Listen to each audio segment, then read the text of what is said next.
अस्सलाम वालेकुम to all of you. आज हम जो है मैथमेटिक्स के लेक्चर को आगे बढ़ते हुए और अब जो है हम अलजेब्रा की तरफ मूव होंगे। Basics of algebra.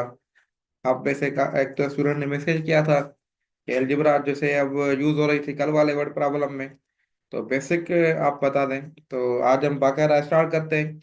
और आप जो है क्लास 6 का जो चैप्टर है अलजेब्रा का वो देखेंगे। उसी में से एग्जांपल्स भी मैं आपको करवाऊंगा। और होपफुली जो है आप लोगों को फिर प्रैक्टिस के लिए भी वो एक्सरसाइजेस दे दूंगा। जितना आज हम कवर कर सके उसके हिसाब से मैं एक्सरसाइज भी आप लोगों को दे दूंगा। लेकिन आप लोगों ने जो मैं काम दे रहा हूँ उसकी प्रैक्टिस करनी है। आप लोगों के पास काफ़ी टाइम है, तो प्रैक्टिस के बगैर जो है आप जो है मैथमेटिक्स को पास नहीं कर सकते। तो प्रैक्टिस लाजमी करें। मैक्सिमम जो है ना एक्सरसाइज आप हल करेंगे तो इंशाल्लाह आप जो है ना जरूर आपको फायदा हासिल होगा। तो देखें आपको स्क्रीन शो हो रही है अभी।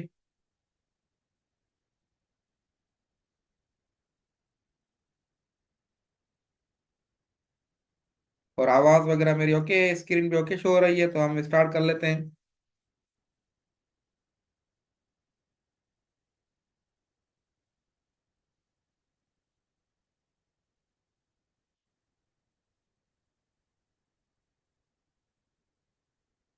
अभी शो हो रही है स्क्रीन, अभी अभी बताएं। यस हो गई अब। ठीक है, तो अब हम जो है आप लोगों के साथ आज वाले लेक्चर में हम जो है अलजेब्रा के बेसिक्स, फिर उसका वेरिएबल क्या होता है, कांस्टेंट क्या होता है, कोफिशिएंट्स, एक्सपोनेंट्स, बेस, और टर्म क्या होता है, लाइक टर्म क्या होते हैं, अनलाइक टर्म क्या होते हैं। और इसमें अगर मैं ऐड कर लूँ अलजेब्रिक एक्सप्रेशन, अलजेब्रिक एक्सप्रेशन। ठीक है, तो ये चीजें जो है हम आज जरूर करेंगे। तो सबसे पहले अलजेब्रा में जो वेरिएबल होता है उसके लिए जिक्र करें। अलजेब्रा क्यों यूज होती है ये बताऊं। कि देखिए आप लोगों को कोई भी नंबर्स हैं, कोई भी आप लोगों को प्रॉब्लम दिया जा रहा है, उसमें आपको जो है वैल्यू जो है डिफाइंड नहीं है कि क्या वैल्यू हो सकता है। तो उसके लिए जो है ना हम अननोन सिंबल्स, अननोन जो है वेरिएबल्स यूज करते हैं। तो जैसे आप लोग जैसे आजकल जो आर्टिफिशियल इंटेलिजेंस में, मशीन लर्निंग में जो है प्रिडिक्शन होती है कि फ्यूचर में ये होगा, या आप जो है क्वेश्चन पूछेंगे वो को मशीन को पता नहीं है कि क्या क्वेश्चन हैं। तो वो क्वेश्चंस आप लोगों के कहाँ स्टोर होते हैं, वो वेरिएबल में स्टोर होते हैं। तो इनका एक एग्जांपल जो है, जो यूजेज जो है इसमें है आर्टिफिशियल इंटेलिजेंस में है। और काफ़ी जगह जो आप जो है डेली रूटीन में जो भी चीज़ें हैं, जैसे डिस्टेंस मालूम करना हो, या टाइम मालूम करना हो, या जो है स्पीड मालूम करना है, जो फिजिक्स फिजिक्स में अब आप लोगों ने स्टडी किए होंगे, तो ये सारे जो है वेरिएबल्स होते हैं जो चेंज होते रहते हैं और वो अननोन भी होते हैं। तो सबसे पहले अगर वेरिएबल और दूसरा कांस्टेंट, इनके दरमियान जो डिस्टेंस जो है, डिफरेंस क्या है। तो वेरिएबल जो है ये हमेशा हमें अननोन नंबर होता है, और ये जो है आपका चेंज होता रहता है ऑलवेज। उसकी वैल्यू जो है हमेशा चेंज होती रहती है, और कांस्टेंट की वैल्यू हमेशा सेम होती है। अगर एग्जांपल दी जाए कि सपोज करें आपको जो है आपके मंथली एक्सपेंसेस जो है अगर काउंट करें, देखें कि आप लोगों की, आप एज ए स्टूडेंट हैं अभी, तो आपका मंथली एक्सपेंसेस सपोज करें कि 10,000 रुपये हैं। ठीक है, और ये 10,000 रुपये हर महीने यही खर्चा आपका है, चेंज नहीं हो रहा। कभी 11,000 भी नहीं हो रहा, कभी 12,000, या कभी जो है 9,000 या 8,000 भी नहीं हो रहा। तो ये आपका अगर फिक्स एक्सपेंसेस है तो ये आपका जो है क्या है, कांस्टेंट है। अगर सपोज करें उसमें अगर मैं कांस्टेंट दूसरा एग्जांपल ले दूं, आपका मंथली जो है आप पैकेज करते होंगे नेट का या जो है मैसेजेस का, तो सपोज करें आपके 1,000 जो है वन के आपके फिक्स हैं कि ये आपने लाजमी पे करने हैं, इसके बगैर आप जो है नहीं रह सकते। तो ये वैल्यू हमेशा फिक्स होती है, जो चेंज ना हो उसको हम जो है कांस्टेंट कहते हैं। अगर वेरिएबल एक्सपेंसेस की मैं बात करूं, अगर सपोज करें आप लोगों की डेली हर मंथ 10,000 है। ठीक है, 10,000 रुपीज जो है आपका एक्सपेंसेस है। तो ईद की वजह से या कोई जो है शादी वगैरह होती है तो उसमें आपके एक्सपेंसेस बढ़ जाते हैं। अगर आप स्टूडेंट भी हैं फिर भी आपके एक्सपेंसेस बढ़ जाते हैं। अगर ईद की वजह से ईद में हो, वैसे जो है आप लोगों की जो शॉपिंग वगैरह होती है वो आपके एक्सपेंसेस ज्यादा हो गए, प्लस अगर कोई मैरिज आ गई किसी रिलेटिव में फ्रेंड के यहाँ, तो आपके जो एक्सपेंसेस बढ़ जाते हैं। मतलब ये हर महीने फिक्स नहीं होते हैं।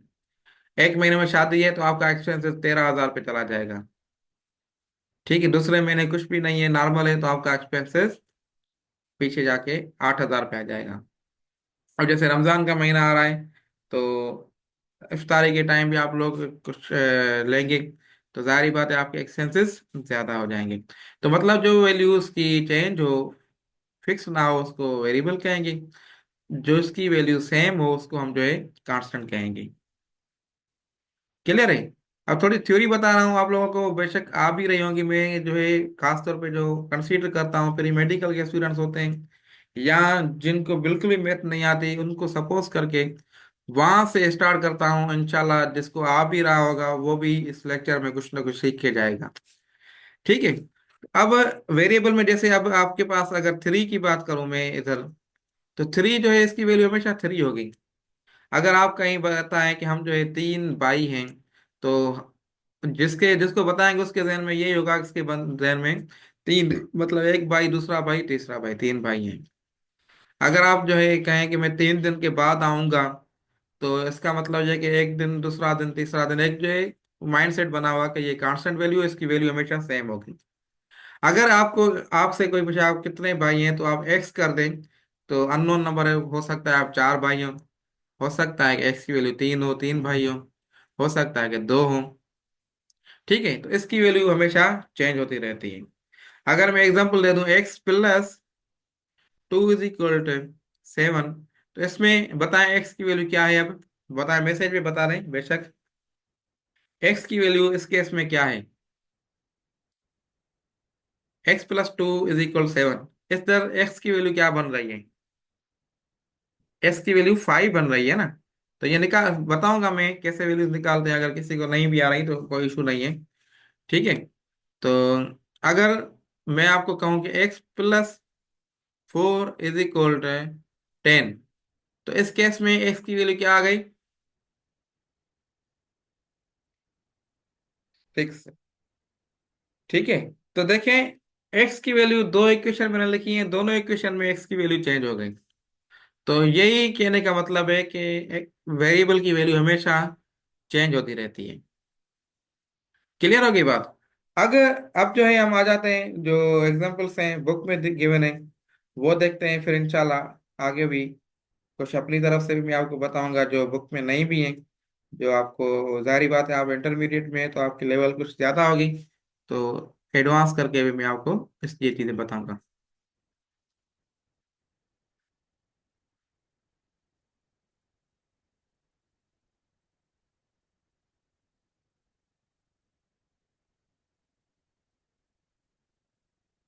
अच्छा, अब आ जाते हैं रिप्रेजेंट एंड सिंबल्स। ये कुछ स्टेटमेंट गिवन है वर्ड्स में, इनको सिंबल में रिप्रेजेंट करना है। ये आपको जो है ना वर्ड प्रॉब्लम सॉल्व करने में बड़ा हेल्पफुल होंगी। और इनमें से वर्ड प्रॉब्लम काफी आपको आएंगे एग्जाम में, और जो आपको तंग भी करेंगे, इसको आइडेंटिफाई करना, इसको सेट करना आपको मुश्किल होगा। तो ये है sum of six and x. इसको आपने कैसे, ये देखिए वर्डिंग में आपको मिला हुआ है, इसको सिंपल में लिखना है, मतलब एक्सप्रेशन में या इक्वेशन में, या इसको जो सॉल्व, जैसे आप वर्ड को आप सॉल्व सॉल्व नहीं कर सकते ना, आप एक्सप्रेशन को, इक्वेशन को, इनको सॉल्व करेंगे ना। तो उसके लिए आप लोगों को उसमें सिंपल में लिखना है sum of X plus six. Sum of six and X, ये क्या हो जाएगा? Six plus X. मैं थोड़ा जल्दी जल्दी चल रहा हूँ, ये बेसिक चीजें अगर आपको नहीं आ रही तो आप मुझे मैसेज जो रोक दें। Three times a number y. Three times a number, कोई भी एक नंबर है, थ्री टाइम्स वाई से मल्टीप्लाई हो रहा है। तो अगर टाइम्स की बात आ गई, सम का मतलब जो है आप तो सिंपल समझ गए, प्लस हो गया। लेकिन टाइम्स में आ गया तो इसका मतलब आपने मल्टीप्लाई करना है। थ्री मल्टीप्लाई बाय वाई कर लें, या थ्री वाई कर लें। ये जो है ना वाई इसका कोफिशिएंट बन रहा है, और हमेशा कोफिशिएंट जो है वेरिएबल से अगर ऐसे कनेक्ट हो मल्टीप्लाई होगा। ठीक है। The product of two numbers x and y, मतलब एक्स और वाई दो नंबर्स हैं, उनकी प्रोडक्ट। तो एक्स मल्टीप्लाई बाय वाई, इसको आप ऐसे भी लिख सकते हैं एक्स वाई। अगर दो वेरिएबल ऐसे लिखे हो तो इसका मतलब यह है कि ये आपस में प्रोडक्ट में है। 5 is greater than 4, 5 greater than 4, तो ये ग्रेटर देन की सिंबल लगा के आपने इसको रिप्रेजेंट कर लिया नंबर में। डबल ऑफ नंबर है ई, कोई भी नंबर है, ठीक है, उसको जो है आपने डबल कर दिया। कोई नंबर जो है ई नंबर है कोई भी, इसको आपने डबल कर दिया, मतलब 2 ई। अगर ट्रिपल होता, या डबल ऑफ नंबर एक्स, मैं ई को खत्म करके एक्स कर लेता हूं, तो फिर आपका 2x हो जाता। ट्रिपल ऑफ नंबर एक्स, तो आपका 3x हो जाता। इसी तरीके से आप जो है ना इसको सॉल्व करेंगे। ठीक है। अब number double of number x is 8, अब ये मैंने आपको बताया double of number x is 8, इसको आपने कैसे करना है? आपने इसका मतलब जो है ना वो इक्वल के बराबर होता है। तो डबल ऑफ नंबर एक्स है, तो ये 2x मैंने आपको अभी इधर बताया। ठीक है, इज 8, इज 8 बना, इज बराबर हो गई 8 हो गया। इसको आपने रिप्रेजेंट करना है इक्वेशन में। इसी तरीके से सिंबलिकली वो represent it as a 2x is equal, ये तो एग्जांपल सॉल्व हो जाएगी। 5 इज ग्रेटर देन 3, तो 5 इज ग्रेटर देन 3, ये सेम एग्जांपल जो ये हमने किया, 5 ग्रेटर देन 3। ठीक है, इसी तरीके से आप रिप्रेजेंट करेंगे। अब नीचे एग्जांपल्स देखते हैं। Momal has 3 brothers, every brother gives x rupees to Momal, she has already 7 rupees. ठीक है, इसको आपने कैसे हल करना है? यस, आप बताएं।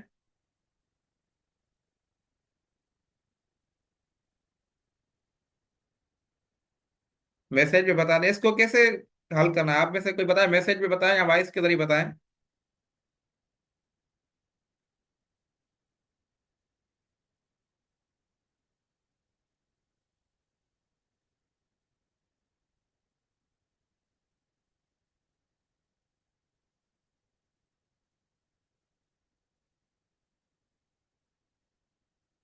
7x क्यूब, ये तो आपने गलत बताया, 7x क्यूब तो नहीं होगा।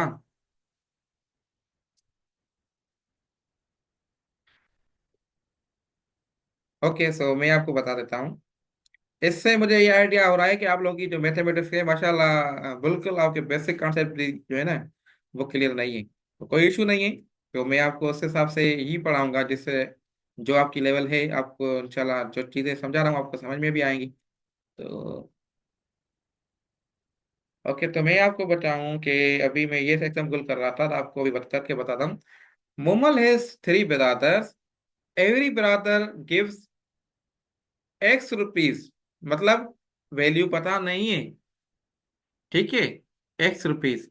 तो मैं आपको इसको अगर सॉल्व करूँ, तो उसको मैं अगर सॉल्व करूँ उधर इस जगह पे, तो एक ब्रदर है कितना दे रहा है x रुपीज, दूसरा ब्रदर कितना दे रहा है x रुपीज, मैं प्लस x कर दूं, तीसरा ब्रदर कितना दे रहा है x रुपीज। क्लियर होगी बात? ये एक्स वैल्यूज, मतलब हर ब्रदर जो है एक्स वैल्यूज दे रहा है। उसके बाद शी हैज ऑलरेडी 7 रुपीज, उसके पास ऑलरेडी 7 रुपीज भी हैं। पॉइंट समझ में आ रही है? तो इसको आपने क्या करना है, ऑलरेडी 7 रुपीज मतलब आपने प्लस करना है। तो इसकी इक्वेशन क्या बनेगी?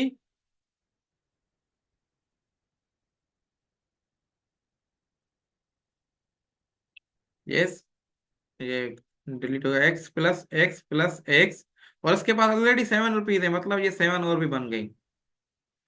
ठीक है, ये है इसकी जो है अलजेब्रा, अलजेब्रा का फॉर्म, अलजेब्रिक एक्सप्रेशन।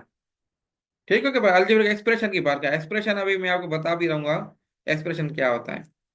तो x प्लस एक्स, ये आपस में हम ऐड कर सकते हैं। एडिशन सब्ट्रैक्शन डिटेल में मैं आपको पढ़ाऊंगा, लेकिन अभी आप इसको समझे कि इधर आप इसका कोफिशिएंट एक है, इसका भी एक है, इसका भी एक है, तो ये 3x हो गया। अभी कोफिशिएंट क्या है, बेस क्या है, ये भी मैं आपको अभी अभी बता रहा हूँ। 3x हो गया +7, तो ये इसका जो है एक्सप्रेशन बन गई। क्या कह रहा है, write an algebraic expression for the amount she has. पहला नंबर सॉल्व हो गया। अब सेकंड नंबर पे आते हैं। If each brother gives RS 10 rupees, find amount that Mobal has. अगर हर ब्रदर उसको 10 रुपीज दे तो कितना होगा? 37 होगा। लेकिन इसको अब अलजेब्रा समझ रहे हैं तो इसको अलजेब्रा के फॉर्म में लिखें। तो इस तरह एक्स की वैल्यू 10 कर दी हमने और +7 कर दी। आप इसको सॉल्व करें तो थ्री, पहले हम मल्टीप्लिकेशन सॉल्व करेंगे एज पर बोर्डमास रूल। 30 + 7 है ना, 30 + 7, तो ये आपका 37 बन रहा है। ठीक हो गई बात? ये भी मतलब दूसरा पोर्शन भी क्लियर हो गया। अब आ जाते हैं, ये दूसरा हो गया। अब आ जाते हैं तीसरे पे। If each brother gives him 15 rupees, find amount that she has. अगर 15 रुपीज, 15 रुपये हर को दे रहा है तो क्या होगा? हम एक्स की जगह रखेंगे 15 + 7, तो ये इसका जो सॉल्व करेंगे मैं डायरेक्टली कर लेता हूं तो 52 आंसर आ जाएगा। वेरी गुड, आप लोग समझ भी रहे हैं, आप लोगों का आंसर रेस्पॉन्स आ रहा है, तो ये अच्छी बात है। ठीक हो गई बात? उसके बाद आप लोगों ने ये क्लास 6 की मैथमेटिक्स मैंने आपको ऑलरेडी बता दिया है। इसकी 8.1 एक्सरसाइज आप खुद सॉल्व करेंगे। अगर सारी सॉल्व कर रहे हैं तो वेल एंड गुड, नहीं तो कम से कम इसमें से दो दो प्रॉब्लम्स हर क्वेश्चन में से करें। मतलब अगर आप सॉल्व करें तो क्वेश्चन 1 में से दो प्रॉब्लम कर लें, दो इसमें से कर लें, दो इसमें से कर लें, दो इसमें से कर लें। इससे ये होगा कि आपकी प्रैक्टिस ज्यादा हो जाएगी। ठीक है। बुक कैसे, बुक आपको मिल जाएगा वहां पे वेबसाइट से, नहीं तो आपको जो है ना मैं व्हाट्सअप भी कर लेता हूँ। ठीक है। अब आ जाते हैं, मैं जो है ना आपको रात तक कोशिश करूंगा कि व्हाट्सअप कर लूँ क्लास 6, 7, 8 जो भी बुक्स मेरे पास PDF में है अभी, तो मैं सारे व्हाट्सअप कर लूंगा। आपको खरीदने की जरूरत नहीं है ये चीजें। अब मैं थोड़ी बेसिक्स और बता दूं अलजेब्रा की। तो बेस क्या होता है, एक्सपोनेंट क्या होता है, या कोफिशिएंट क्या होता है, ये बता दूं। फिर इंशाल्लाह अगर टाइम बचा तो दूसरी चीजें कर लेंगे, नहीं तो हम इंशाल्लाह कल करेंगे। तो बेस, अब अगर मैं ये कोई लिख रहा हूँ 3x है, ठीक है, 3x और इधर में ऊपर जो इसके पास जो है 4 लिख देता हूँ। तो इस केस में आप देखेंगे कि क्या होगा कि आप लोगों ने इसमें 3x⁴ इसको ऐसे पढ़ेंगे 3x⁴। ठीक है। अब ये जो है ये आपका जो है ना बेस है। नहीं, 3 बेस नहीं है, बेस आपका x है। ये आपका बेस है। ठीक है, जिसके ऊपर एक्सपोनेंट होता है। और ये आपका जो है कोफिशिएंट है। ये इंपॉर्टेंट चीजें हैं, आप नोट कर लें। आप सारे मेडिकल के हैं क्या? थोड़ा मुझे मैसेज पे बता, जो अभी सेक्शन में ज्वाइन हुए हैं सारे मेडिकल के हैं, इंजीनियरिंग का भी है आई थिंक, सारे मेडिकल के हैं। अगर कोई इंजीनियरिंग का है तो मुझे मैसेज पे इधर बता दें। प्री इंजीनियरिंग का है, कुर्बान अली प्री इंजीनियरिंग का है, बाकी दूसरे आई थिंक जो गर्ल्स हैं वो प्री मेडिकल के हैं। ठीक है, तो डोंट वरी। और अब आ जाते हैं, ये जो 4 ऊपर गिवन है, अच्छा प्री इंजीनियरिंग की गर्ल्स भी हैं, गुड है। तो अब 4 जो है ये क्या है, एक्सपोनेंट है। ये चीजें आप लोगों को आ रही है सारी, प्री इंजीनियरिंग वाले बता रहे हैं। हालांकि ये 6 में तो आप लोगों ने मैथमेटिक्स पढ़ी हुई है ना, मेडिकल वालों ने भी पढ़ी हुई है और इंजीनियरिंग वालों ने भी पढ़ी हुई है। लेकिन जो है आपको नहीं आ रही, तभी तो आप मेरे पास आए हैं ज्वाइन करने। तो इंशाल्लाह जब सेक्शन एंड हो जाएंगे सारे, तो आप लोग जो है मैथमेटिक्स के एक्सपर्ट नहीं, लेकिन जो है कम से कम आपको जो है जो भी आपकी टेस्ट होगी या आगे जो भी आप एग्जाम्स देंगे वो इंशाल्लाह क्लियर कर देंगे। बाकी एक्सपर्ट होने के लिए आप लोगों को फर्स्ट ईयर इंटर ये चीजें भी करनी चाहिए और बेहतर है। ओके, सो अब आ जाते हैं। ये चीजें हो गई, समझ में आ गई, बेस क्या होता है, एक्सपोनेंट क्या होता है, और क्या है कोफिशिएंट क्या होता है। अब अगर ट्राम की बात करें तो ये सारा एक जो है ना ये ट्राम है एक। अगर सिंपल में इधर एक्स लिखता हूँ, अलग लिखता हूँ, ये ट्राम है। ठीक है। अगर मैं सिंपल 3 लिखता हूँ, ये भी एक ट्राम है। सिंपल जो है आप लोगों के लिए 3y लिखता हूं तो ये भी एक ट्राम है। ट्राम समझ में आ गया? ठीक है, ट्राम आपको समझ में आ गया। अब आ जाते हैं अलजेब्रिक एक्सप्रेशन पे। अलजेब्रिक एक्सप्रेशन क्या होता है? अलजेब्रिक एक्सप्रेशन जो है ये अगर दूसरे लफ्जों में इसको कहूँ कि ये कॉम्बिनेशन ऑफ टर्म्स है।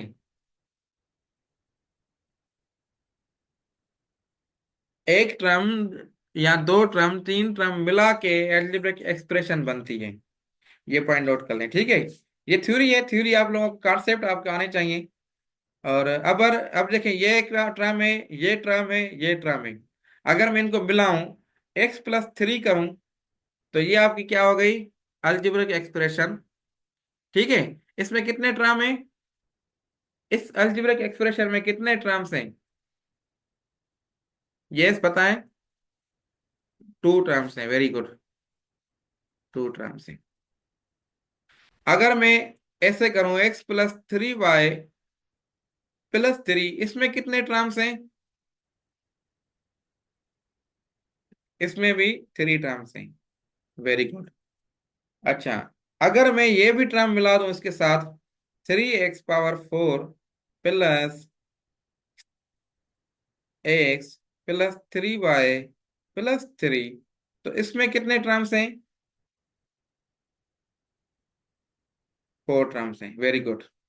अच्छा, अब थोड़ा आगे चलते हैं और लाइक ट्रम और अनलाइक ट्रम को पहचानते हैं। जाहिर बात है, आपने अभी दो ट्रम्प बताए, तीन भी बता, हमारे पास मतलब काफी सारे ट्रम्प्स स्क्रीन पे शो हो रहे हैं अभी। मुझे ये बताएं कि क्या ये हमारे पास एक ट्रम ये है। दूसरा, मैं थोड़ा कलर चेंज कर देता हूँ इसका। अब ठीक है। तो एक ट्रम ये है, दूसरा ट्रम जो है आपका ये है, ठीक है। तीसरा ट्रम ये है, चौथा ट्रम ये है। चार टर्म्स स्क्रीन पे शो हो रहे हैं। तो क्या ये चारों टर्म्स लाइक टर्म्स हैं या अनलाइक टर्म्स हैं? आप लोगों ने पढ़ी हुई है मैथमेटिक्स बेशक। तो आप बताएं कि ये लाइक टर्म्स हैं या अनलाइक टर्म्स हैं। यस, किसी ने लाइक टर्म मैसेज किया है। दूसरे अपने रिमार्क्स दे दें। Same variables called. Very good, very good कुर्बान अली, आपने सही आंसर दिया है, तकरीबन सही दिया है। मुझे ये बताएं कि ये जो क्वेश्चन पूछ रहा हूं वो बताएं कि ये तीन चार टर्म्स जो हैं, ये लाइक टर्म्स हैं या अनलाइक टर्म्स हैं, या इनमें से कोई दो ऐसे टर्म्स हैं जो आपस में लाइक हों, या दो ऐसे टर्म्स जो आपस में अनलाइक हों। वेरी गुड, अनलाइक टर्म्स हैं ये सारे, लाइक टर्म्स नहीं है। लाइक टर्म्स क्या है, अनलाइक टर्म क्या है, वो अभी कवर करते हैं। ठीक है। तो सबसे पहले आ जाते हैं लाइक टर्म्स। लाइक टर्म्स ऐसे टर्म्स होते हैं जिनके वेरिएबल्स सेम हो। जैसे 3x, कोफिशिएंट बेशक चेंज हो, 5x, ठीक है, 7x। तो ये सारे क्या हैं? लाइक टर्म्स हैं। ठीक है। अनलाइक टर्म्स वो हैं जिसमें वेरिएबल सेम ना हो। 3x, 5y, अब ये दोनों अनलाइक टर्म्स हैं। क्लियर होगी बात? लाइक टर्म, अनलाइक टर्म आपको आ गया समझ में? अब आप आइडेंटिफाई कर सकते हैं। ओके। सो अब जो है हम देखते हैं, आई थिंक सारी चीजें जो है वो कवर हो गई हैं। अब आ जाते हैं एक्सरसाइज की तरफ। और जो है देखते हैं कि आप लोगों ने क्या सीखा। अब आप बताएंगे, मैं चुप रहूंगा। लेकिन पहले मैं आपके पास पूछ लेता हूँ। 3x पावर 7, इसमें आप बताएं कि कोफिशिएंट कितना है, इस टर्म का, इस वेरिएबल का कोफिशिएंट कितना है? यस, 3। और इसमें एक्सपोनेंट कितने हैं? एक्सपोनेंट, कोफिशिएंट 3 है, सही आंसर दिया आपने। एक्सपोनेंट कितने हैं? एक्सपोनेंट 7 है, वेरी गुड। अगर मैं आपको कहूं कि 3x, इसमें इसमें जो एक्सपोनेंट कितना है?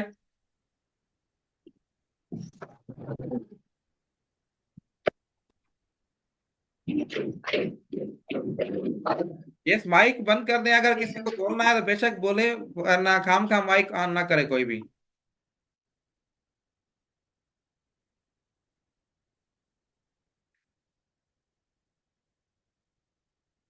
No exponent? नहीं, क्यों नहीं है एक्सपोनेंट? एक्सपोनेंट तो होगा ना कुछ तो होगा ना। यस, एक जो इंजीनियरिंग वाले हैं वो बता दें, इसमें एक्सपोनेंट कितना है? Yes, very good, exponent one है। जिसके ऊपर कुछ भी नहीं होता उसको जो है हम वन कंसीडर करते हैं। ठीक है। इसका जो एक्सपोनेंट है, ये जो है वन है। और इसमें कोफिशिएंट थ्री ये सेम है। अगर मैं आपको कहूं एक सिंपल एक्स है, इसमें जो है एक्सपोनेंट कितना है? Exponent one, very good. अच्छा, इसमें जो है, इसकी मैं बात कर रहा हूं, इसमें जो है आपका क्या कह रहा था मैं, कोफिशिएंट कितना है, कोफिशिएंट? यस, कोफिशिएंट कितना है सिंपल जो एक्स लिखी है मैंने? Very good, very good. Coefficient भी इसका वन नहीं, मतलब कोफिशिएंट भी अगर कोई ना हो नंबर तो वन कंसीडर करते हैं, ये आप ध्यान में रख लें। ठीक है। अब आ जाते हैं नेक्स्ट हम जो है एक्सरसाइज की तरफ। ये प्रैक्टिस लाजमी करें। देखें, जो भी मैं आप लोगों को समझा रहा हूँ और जो है इतनी डिटेल में बेसिक चीजें समझा रहा हूँ, अगर प्रैक्टिस ना करेंगे तो फिर भूल जाएंगे। या आप बुक पढ़ेंगे तो उसमें भी ये चीजें हैं, लेकिन मेन पॉइंट्स मैंने इधर लेक्चर में आप लोगों को लेके आया हूँ, ताकि आप स्क्रीनशॉट लेके और ये अपने पास नोट डाउन कर लें। या अभी नोट डाउन ना करें, इसको स्क्रीनशॉट ले लें। अभी आप इधर यहाँ पर जो रिकॉर्ड लेक्चर में भी देख सकते हैं, लेकिन आप इसको स्क्रीनशॉट लेके अपने पास नोट जरूर करें। जो मैंने आपको नोटबुक कहा है ना, नोटबुक बनाए, उसमें ये चीजें नोट करें, ये इंपॉर्टेंट है। ठीक है। अब मैं दूसरी चीजें, अगर ये वाली पॉइंट है इसको मैं आपको ब्रीफ करूं। An algebraic expression consists of terms which are connected by operations of addition and subtraction. Operations of multiplication and division do not connect terms। मतलब जो भी है, जैसे मैंने आपको टर्म बताया था 3x + 7y, इसमें कितने टर्म्स हैं? इसमें कितने टर्म्स हैं? टू टर्म्स हैं, वेरी गुड। अच्छा, मैं आपको अगर कहूं 2xy, इसमें कितने टर्म्स हैं? One, very good. अगर मैं आपको कहूं कि 2x और इधर ब्रैकेट में लिख लूं 3y, इसमें कितने टर्म्स हैं? इसकी मैं बात कर रहा हूं, इसकी बात कर रहा हूं मैं, इसका मुझे बताएं। यस, दूसरे बताएं। आई थिंक किसी ने बताया है, एक बताया, इसका बताया है। यस, वेरी गुड, शाबाश। तो इसकी ये पॉइंट का मतलब ये है कि जो टर्म्स है ना अलजेब्रिक एक्सप्रेशन में, उसको प्लस या माइनस से अलग कर सकते हैं। मतलब 3x + 7y है तो ये मतलब दो टर्म्स हो गए। अगर 3x - 7y होता तो ये भी जो है क्या है, दो टर्म्स होते हैं। ठीक है। लेकिन अगर मल्टीप्लिकेशन में है या डिवीजन में होगा, वो एक ही टर्म, सेम टर्म कहलाएगा। एग्जाम्पल दूसरा देता हूं मैं आपको। ठीक है। ये देखें, 3x + 7x/y, इसमें कितने टर्म्स हैं? वेल डन, इसमें भी टू टर्म्स हैं। अगर मैं लिखूं 3x + 7x ठीक है, ये बताया। अब -y, इसमें कितने टर्म्स हैं? इसमें आपने थ्री दिया है, ठीक है। आप आई थिंक मेरे इंजीनियरिंग वाले भी गलत आंसर दे रहे हैं। इसमें जो है, जो भी लाइक टर्म्स होते हैं ना वो हम कंबाइन करते हैं। ठीक है। लाइक टर्म्स कंबाइन होंगे तो ये क्या आ जाएगा, 10x हो जाएगा। और 10x - y, तो ये आप इसमें टर्म्स जो है दो हो गए।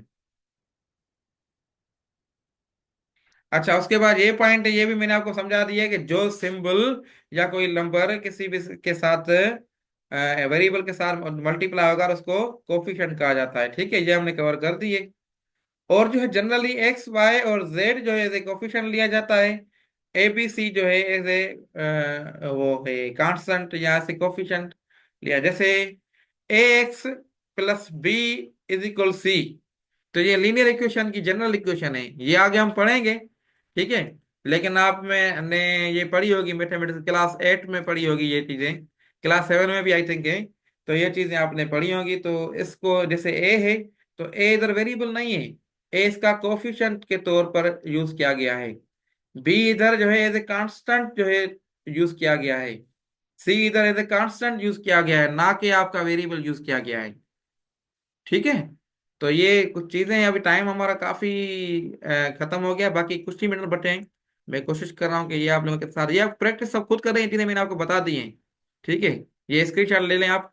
अच्छा, ये भी मैंने आपको बता दी पॉइंट कि लाइक टर्म्स जो हैं आपस में जो क्या होंगे, can be combined to give a single term. जैसे मैंने आपको अभी एग्जांपल करवाया, वही चीज इधर जो है डिफाइन की गई है कि लाइक टर्म जो है सिंगल टर्म के तौर पे यूज होता है। और अनलाइक टर्म जो है एडिशन या सब्ट्रैक्ट नहीं होता, जैसे 3x + 7x है, तो ये लाइक टर्म्स है, इसको आप ऐड करते हैं तो ये 10x हो जाएगा, ये एक सिंगल सिंगल टर्म बन गया। लेकिन 3x + 7y होता, तो ये देखिए अनलाइक टर्म्स है। ठीक है, तो ये कभी भी जो है आपका जो है कंबाइन नहीं होंगे। ये इंशाल्लाह हम नेक्स्ट वाले लेक्चर में ये एडिशन और ऑपरेशंस वगैरह, सब्ट्रैक्शन, मल्टीप्लिकेशन और डिवीजन जो है अलजेब्रा की, वो इंशाल्लाह कवर करेंगे। और बेसिक कॉन्सेप्ट दूसरे भी कोई होंगे तो वो भी इंशाल्लाह आप लोगों के साथ शेयर करेंगे। तो ये क्लास 6 की मैथमेटिक्स पे शो हो गई है। इसको अगर बुक आप नहीं देख रहे, इसका स्क्रीनशॉट ले लें और इसकी प्रैक्टिस करें। ठीक है, इसका वही मैंने फार्मूला जो बताया आपको, कम से कम आपने 2 प्रॉब्लम सब में से करने हैं। ठीक है, दो दो दो दो। और दूसरी बात, ये दो दो प्रॉब्लम आप करें, लेकिन जो वर्ड प्रॉब्लम मैं आपको दूं, उसके जो है आपने सारे प्रॉब्लम्स करने हैं, क्योंकि वर्ड प्रॉब्लम में डिफरेंट टेक्निक्स होती हैं। और स्टूडेंट्स जो हैं वर्ड प्रॉब्लम में ही फंस जाते हैं, परेशान होते हैं, वो समझ नहीं पाते। तो वर्ड प्रॉब्लम जो भी हो, जो भी मैंने आपको बुक रेफर की है उसमें सारे अटेंड करें। बाकी जो न्यूमेरिकल्स हैं, बेशक आप लोगों के पास दूसरे भी जो है काम होंगे। अभी कुछ स्टूडेंट्स आप में से इंटरमीडिएट अभी पढ़ रहे होंगे, आपके एग्जाम्स भी होंगे, या जो है आपके जो दूसरे घर के काम भी होंगे, जारी बातें मसरूफियात होती हैं, या दूसरे सब्जेक्ट्स भी आप लोगों ने पढ़ने होते हैं। तो बेशक आप दो दो तीन तीन प्रॉब्लम करें, लेकिन वर्ड प्रॉब्लम जो है मैं अगेन कहता हूँ सारे कर लें। ठीक है, कोई क्वेश्चन है तो बेशक पूछ लें, अभी हमारे पास 3 मिनट हैं अभी। अ, और जो है जीरो जो है ये आपका टर्म नहीं होगा अगर ओनली जीरो है। देखें कैसे, अगर ये भी मैं आपको समझा देता हूँ अभी, तो स्क्रीन पे शेयर कर देता हूँ। ये देखें जो है,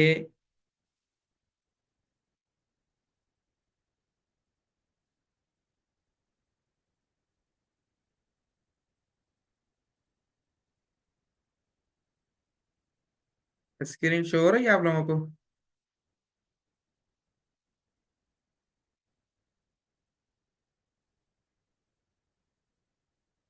बुक में जो है शेयर कर लेता हूँ। ठीक है, अभी जीरो का मैं स्क्रीन शो हो रही है आप लोगों के पास?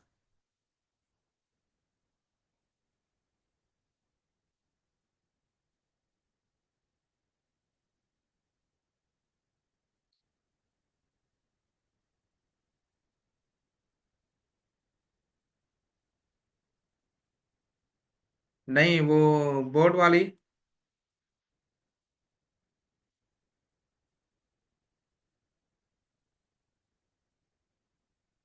बुक्स मैं आप लोगों को शेयर कर दूंगा, आज रात तक की कोशिश करता हूँ शेयर कर लूँ। और उसके साथ साथ,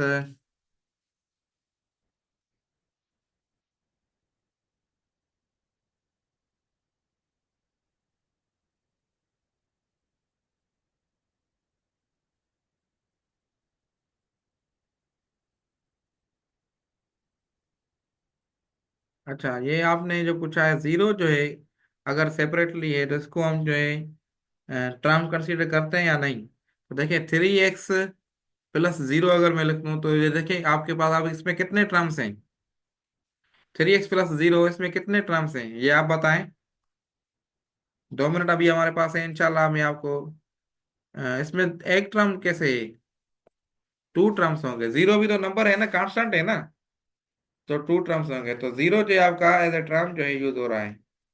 ठीक है, आपने खुद ही इसका जो हल कर दिया। ठीक है, अब जो एक कमेंट दूसरी आई है आप लोगों की, 1 मिनट, कि ये जो सिंटेक्स बुक है ये आप फॉलो करें। आई थिंक सारे सिंध से ही हैं अभी, कोई पंजाब से या दूसरे बोर्ड से नहीं है, या कराची आगा खान बोर्ड से नहीं है। सिंटेक्स बुक फॉलो करें, या दूसरा कोई बोर्ड आप ले रहे हैं, ठीक है, आगा खान बोर्ड भी है जो एल्डन, तो आप जो है उस बोर्ड का अपना बेशक वही फॉलो करें। टॉपिक्स जो मैं करवा रहा हूँ इसी टॉपिक्स को जो है आप फॉलो करें। अगर आपने वो बोर्ड कवर किया है तो उसको ही बेशक फॉलो करें, लेकिन टॉपिक बाय टॉपिक जो भी है ना, जैसे सपोज करें आज मैंने अलजेब्रा करवाई, अलजेब्रिक एक्सप्रेशन करवाई, तो अलजेब्रा के जो भी वहाँ पे एग्जांपल्स हैं, जो भी एक्सरसाइजेज हैं, वो सॉल्व करें। ये फार्मूला है। ठीक है। और दूसरी बात है कि वो आगा खान बोर्ड वालों के लिए भी मैं यही कहूंगा कि आप भी जो भी वर्ड प्रॉब्लम्स हैं वो सारे आप बुक में से सॉल्व कर लें। बाकी न्यूमेरिकल्स बेशक आप दो तीन कर लें। अगर आप फिर इंजीनियरिंग के हैं तो फिर तो आपको ये न्यूमेरिकल्स भी आ रहे होंगे, लेकिन बेशक फिर वो आप जो है एक कर लें। आपको अगर आ रहा है तो बेशक आप उसमें से एक कर लें, ताकि आपकी प्रैक्टिस हो जाए। ओके। मजीद कोई क्यूरी हो तो बेशक आप पूछ सकते हैं। ओके ठीक है, नहीं है तो विश यू गुड लक। अब सेक्शन को एंड कर लेते हैं। अल्लाह हाफिज।